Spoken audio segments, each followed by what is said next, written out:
Celso, tudo bem?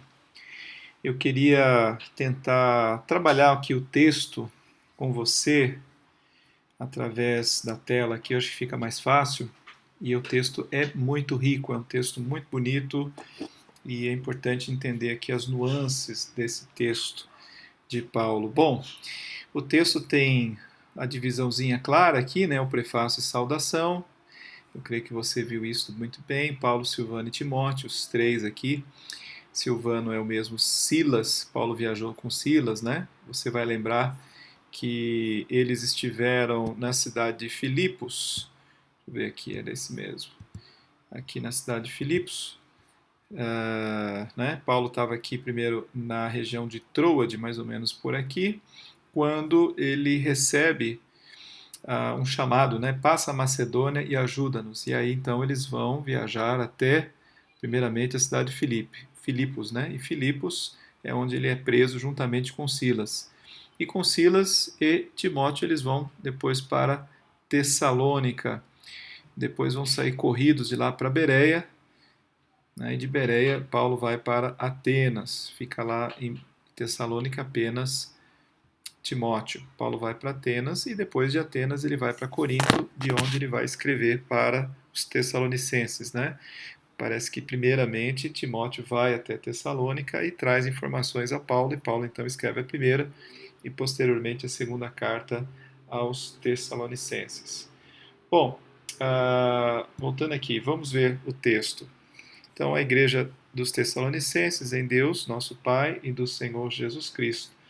Então, Pai e Filho aqui, e graça e paz a vós outros, da parte de Deus Pai e do Senhor Jesus Cristo. Então, veja que ele, duas vezes, né, ele repete, enfatiza que é o Pai e o Filho aqui presentes nessa saudação de Paulo. Bom, eu quero focar aqui no texto de ação de graças, né, que vai do 13 até o versículo 12. Então, qual que é o centro nervoso aqui, a essência desse trecho? Paulo está escrevendo para uma igreja que está sofrendo perseguição. Então ele vai falar aqui, né, que vocês estão sofrendo perseguições e tribulações. Vou pintar aqui de violeta para ficar mais fácil, né? Veja, ele fala aqui, ó, vocês estão sofrendo, vocês estão sendo atribulados, né? Tem gente que está atribulando vocês. Então, Paulo aqui remete aqui à ideia do sofrimento. Então, esse é o ponto-chave aqui. É uma igreja que está sofrendo perseguição, tribulação, e essa situação gera no coração dos crentes muita dor, né? E muitas dúvidas também, desânimo muitas vezes. Isso pode gerar o desejo de afastamento da fé, mas isso não estava acontecendo com eles. É a partir desse ponto, né, que a gente percebe que eles estão debaixo de muita tribulação e sofrimento, é que vemos que a condição da vida deles é excelente, a condição de fé. Né? Primeiramente, diz que a fé, vossa fé cresce sobremaneira, também o mútuo amor de uns para com os outros. Então, você vê aqui que, apesar daquela condição de tribulações, eles estão atravessando de uma forma muito positiva, né, as tribulações. Então, a fé cresce, a constância e fé, e há também o mútuo amor entre eles que vai crescendo. Eles se tornam cada vez mais unidos por causa das tribulações que eles estão passando. Mas, então, Paulo vai continuar dizendo que essa tribulação ela tem um limite, ela tem um momento em que ela irá cessar. E quando isso vai acontecer? Vai acontecer uma mudança quando do céu se manifestar o Senhor Jesus. Né? Quando do céu se manifestar o Senhor Jesus. Eu vou pintar aqui de vermelho, porque esse vai ser um ponto central do texto. Paulo vai falar, olha, vocês estão sob perseguição, graças a Deus porque a vossa fé cresce, né? Sempre dou graças a Deus porque a vossa fé cresce, o mútuo amor, a constância e a fé, mas isso tudo tem de acabar quando do céu se manifestar o Senhor Jesus. Então, esse é um ponto-chave aqui nesse texto, né? Ele vai falar sobre esse termo também aqui, ó, naquele dia. Então, vai acontecer uma coisa importante em um determinado dia aqui, né? Quando do céu se manifestar, naquele dia, então, algo importante vai acontecer. Bom, então esse vai ser outro elemento chave aqui no texto. Ele diz que quando isto acontecer, então haverá duas coisas importantes. Jesus, o Senhor, né, ele vai dar em paga tribulação, e aqui eu vou pintar, deixa eu ver, eu acho que vou pintar de verde, né, tribulação aos que vos atribulam, você viu aí na mensagem que é você falando comigo, e alívio juntamente conosco. Então, para uns tribulação e para eles alívio, juntamente com Paulo também, que sofria com toda aquela situação de perseguição. Então, Deus vai retribuir e Deus vai remunerar. Então, é o que você colocou como retributiva e remunerativa. Eu acho que seria melhor não usar essas expressões retributiva, remunerativa, que as pessoas podem ficar tentando entender, e elas, às vezes, elas são difíceis, né, de ouvir e guardar, assim, no primeiro momento. O fato é que Deus vai fazer com que as pessoas, aqueles que são seus inimigos, sofram tribulação e haverá alívio para aqueles que são fiéis ao Senhor quando Jesus voltar com seus anjos em poder. E aí, nós temos também um ponto importante, ainda voltando aqui à questão da tribulação e das perseguições, porque Paulo fala que essas tribulações que eles suportam, né, eles estão aqui suportando essas tribulações, é um sinal evidente do reto juízo de Deus. Né? O juízo de Deus também se estabelece sobre a terra, de uma forma em que o mundo hoje está de cabeça para baixo. Por quê? Porque aqueles que são fiéis a Deus estão sendo perseguidos. Aqueles que vivem para o Senhor, eles estão padecendo na mão dos ímpios. E isso é uma inversão de valores. Não é? Mas essa condição, ela ocorre como um teste também para os que são de Cristo. E aqui você tem, olha, para que sejais considerados dignos no reino de Deus. Então, você tem aqui uma verdade bíblica muito importante, que é todos aqueles que querem viver piedosamente em Cristo Jesus serão perseguidos. Isso está lá na carta de Paulo a Timóteo. Também há um outro texto que está lá em Atos, né? A gente leu até domingo passado agora, deixa eu ver se eu acho aqui. Atos capítulo 14, que Paulo ali está passando por grandes tribulações. Deixa eu aumentar aqui a tela. Paulo está passando por grande tribulação, e aí ele fala, olha aqui, ó, no versículo 14, versículo 22, fortalecendo a alma dos discípulos, exortando-os a permanecer firmes na fé e mostrando que, através de muitas tribulações, nos importa entrar no reino de Deus. Então, essa era a condição da igreja primitiva. Então, dessa maneira, eles são considerados dignos do reino de Deus. Então, de alguma forma, isso já é um prêmio, né, para quem está sofrendo tanto, ser considerado digno do reino de Deus. Né, a gente lembra também, tem um texto lá de Atos, voltando aqui um pouquinho também, Atos, eu creio que é o capítulo 4, quando Pedro e João são presos, deixa eu ver, 4 ou 5, eu acho que é o 5, que eles ficaram felizes por terem sofrido a perseguição. Deixa eu ver aqui. Olha aqui. Então, Atos capítulo 5, versículo 40. Chamando os apóstolos, açoitaram-nos e, ordenando-lhes que não falassem o nome de Jesus, os soltaram. E eles se retiraram do sinédrio, regozijando-se por terem sido considerados dignos de sofrer afrontas por esse nome. E aí, todos os dias, no templo, de casa em casa, não cessavam de ensinar e de pregar o Cristo. Então, eles se regozijaram por terem sido considerados dignos de sofrer afrontas por esse nome, né?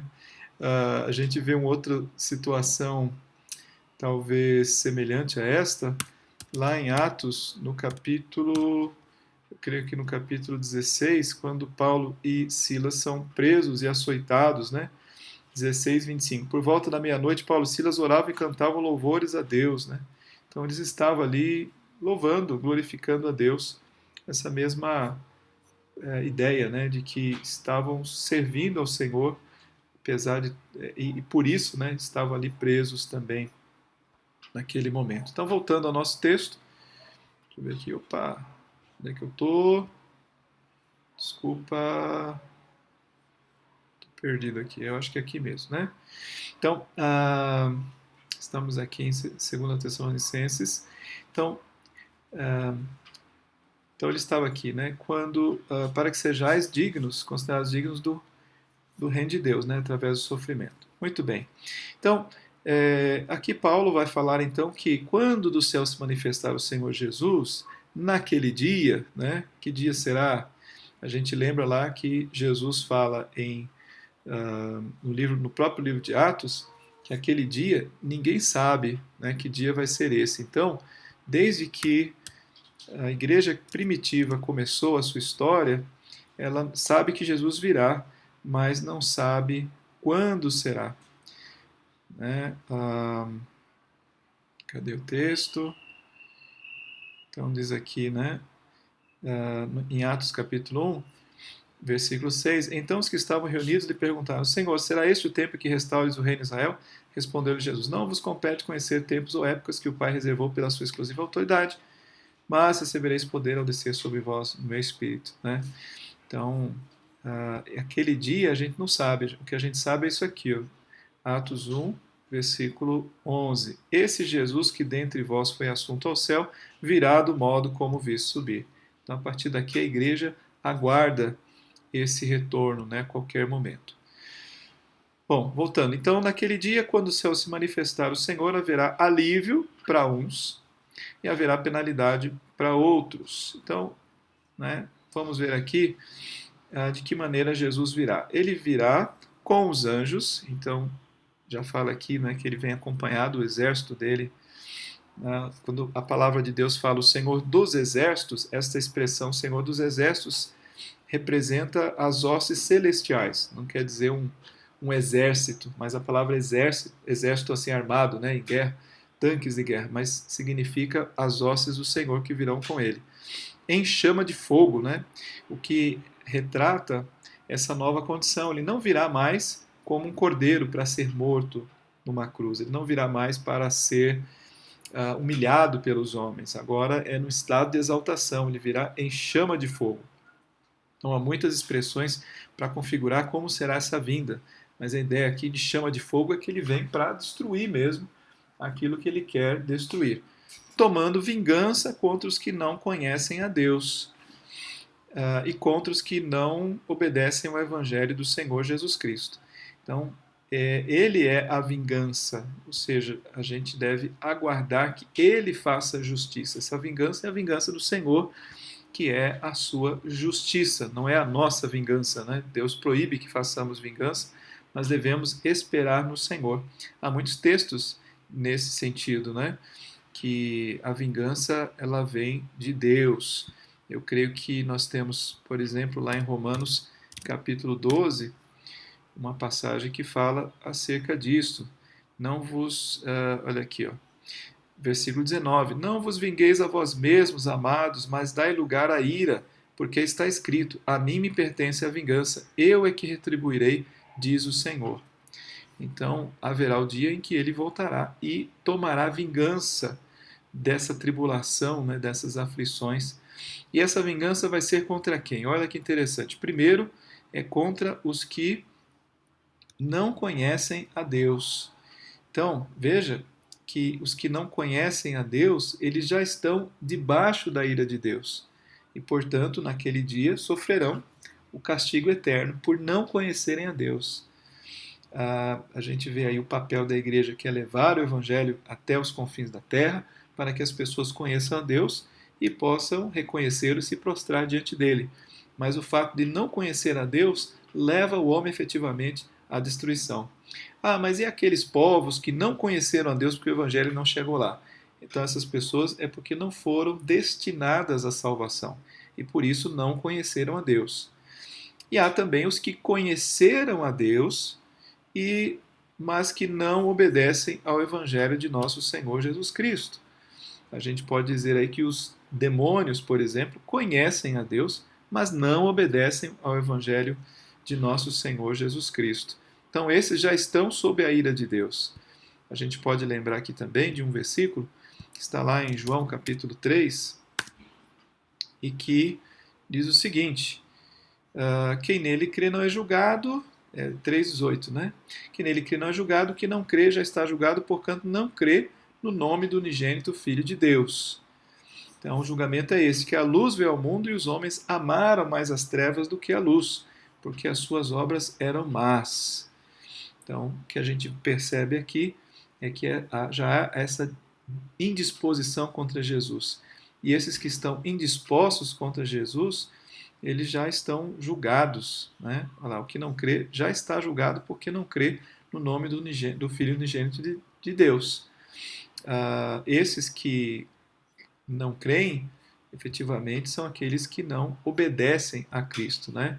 Existe um outro texto em que Jesus fala que aquele que, na verdade, aquele que o ama, né, é aquele que permanece, é aquele que o obedece. Estou procurando aqui esse texto, mas aquele que ama a Cristo, efetivamente, é aquele que o obedece.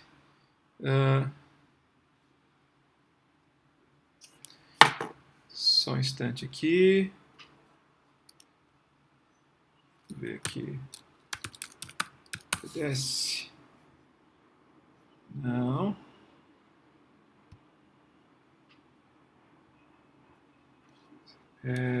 Bom, está lá em João. Eu acabei esquecendo que texto, mas está ali em João. Eu creio que seja capítulo 14. É aqui, ó, capítulo 14 de João, versículo 21. Aquele que tem os meus mandamentos e os guarda, esse é o que me ama. E aquele que me ama será amado por meu Pai, eu também o amarei. Então, efetivamente, precisa guardar os mandamentos para poder amar ao Senhor Jesus. Então, a vingança será tomada contra os que não conhecem a Deus.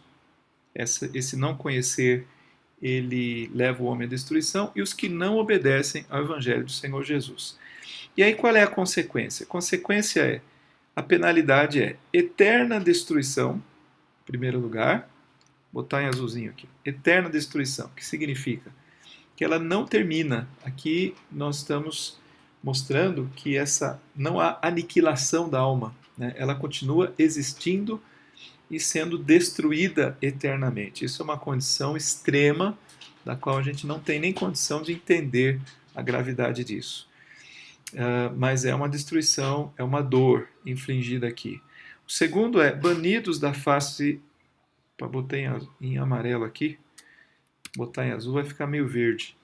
Mas a segunda condição é banidos da face do Senhor, ou seja, afastados da comunhão de Deus. Lembrando que a nossa promessa lá para o céu é que nós o veremos face a face. Agora, a turma do inferno, eles estarão banidos da face do Senhor, então não terão graça sobre a vida deles. E também serão banidos e estarão fora, né, da glória do seu poder.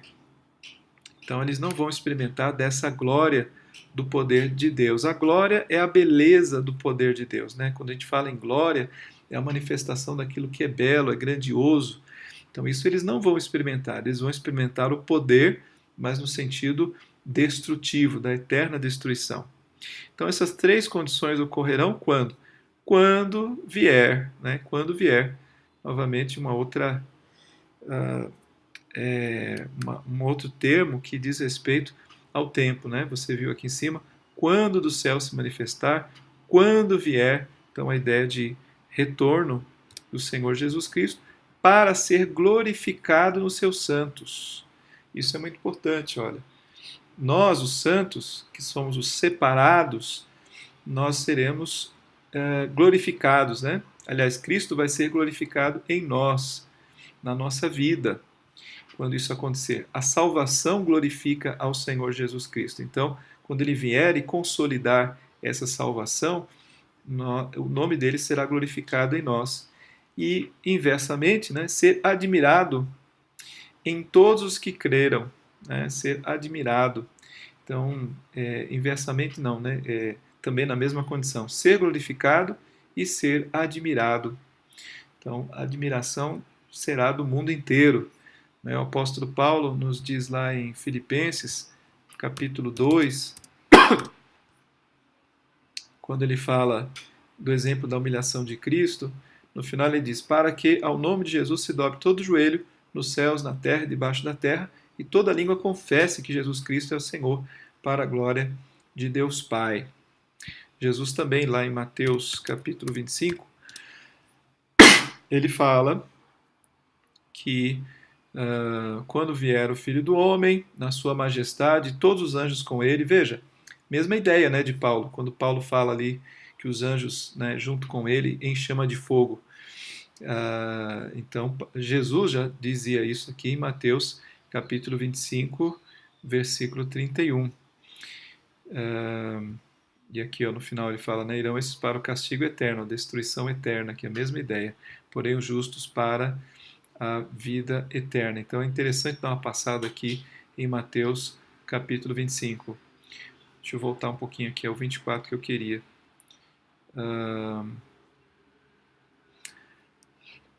Do 24, Mateus, né, 24 e 25, é o que a gente chama da escatologia de Jesus, né, quando ele fala acerca da sua vinda, a respeito daquele dia, ora ninguém sabe. Perdão, hein? Eu quero achar aqui o texto que fala que Jesus, quando ele voltar, todo olho verá, né?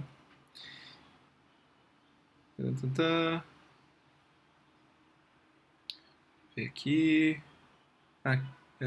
Aqui. Então, Mateus 24 fala: então aparecerá no céu o sinal do Filho do Homem. Todos os povos da terra se lamentarão e verão o Filho do Homem vindo sobre as nuvens do céu com poder e muita glória. Então é interessante a gente também poder olhar para esse texto de Mateus como um texto se encaixa perfeitamente no outro. Então, quando ele vier, será glorificado nos seus santos. A gente vai ter aquele momento de tribunal também, né? E os salvos serão a prova, né, ou a manifestação dessa glorificação. E admirado nos que quer. Bom, naquele dia, porquanto foi crido entre vós o nosso testemunho. Paulo está dizendo, olha, vocês creram, né, naquilo que eu disse a vocês. Então, atentem-se a isso. Versículo 11, por isso também não cessamos de orar. Aqui ele muda, né, a tonalidade, ele para de falar acerca da vinda de Cristo e passa a falar sobre a ação dele para que eles se mantenham firmes antes desta vinda. Porque esse alívio que virá juntamente conosco, ele virá quando Jesus voltar. Até lá não há muito alívio, não. Até lá vai ser tribulação. E isto é uma aplicação importante para nós também hoje. Ou seja, o alívio, não espere alívio hoje. O alívio será quando do céu se manifestar o Senhor Jesus. E quando isso não acontecer, tribulação. Por isso, também não cessamos de orar por vós, para que o nosso Deus vos torne dignos da sua vocação e cumpra com poder todo o propósito de bondade e obra da fé. Então, dignos da sua vocação, que vocês continuem dignos, né, considerados dignos do reino de Deus, né, porque vocês sofrem, que vocês continuem dignos desse chamado. E aí, o versículo 12, que fecha com chave de ouro. A fim de que o nome de nosso Senhor Jesus seja glorificado em vós. Aqui, Celso, eu creio que você tem um elemento que você deve procurar ressaltar muito na sua mensagem, porque esse é a grande finalidade do texto. A fim de que o nome do Senhor Jesus seja glorificado em vós hoje, né? Durante essa tribulação, nós queremos glorificar o nome do Senhor. E vós nele, né? Ele em vós e vós nele. É interessante, existe aqui uma união em Cristo e nós. a nossa vitória é a vitória de Cristo e a vitória de Cristo é a nossa vitória. Por isso que nós podemos dizer que somos mais do que vencedores, porque nada poderá nos separar do amor de Cristo. Isso está lá em Romanos capítulo 8.